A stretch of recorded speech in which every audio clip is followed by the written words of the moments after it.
Our approach to this is talking to the real people that were involved in this. And I have to tell you, many of them were very upset by the Netflix special. And I say that at two levels. One, just that it kind of brought everything back to them. And by them, I'm talking about family members of those that were lost.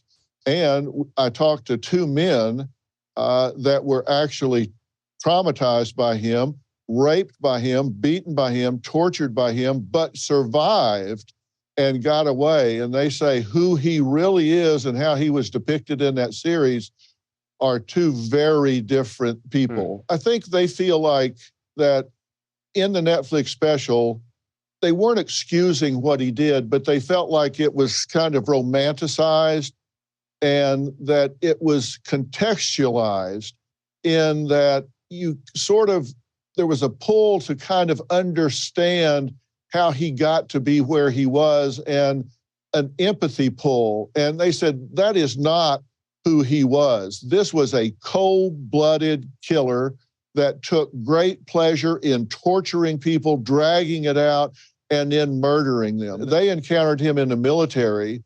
And of course, you want to ask what happened and how was he to deal with? They said he was so scary they were afraid to report him, but Billy Capshaw did.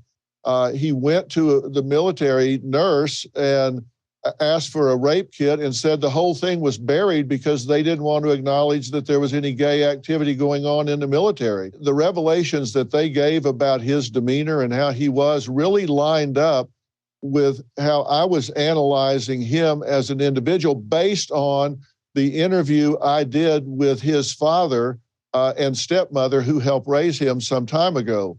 And when I sat down with his father and you'll see some exclusive, never before seen interview footage that I did with him, I asked him some very direct questions about what he was like growing up. Did he miss red flags? And the revelations that he gave were beyond disturbing. I don't blame the father for the son's choices. This was an adult son. He made his choices. He has to own them. But I think there was denial and enablement every step of the way. This was a perfect storm in Jeffrey Dahmer's journey of killing people.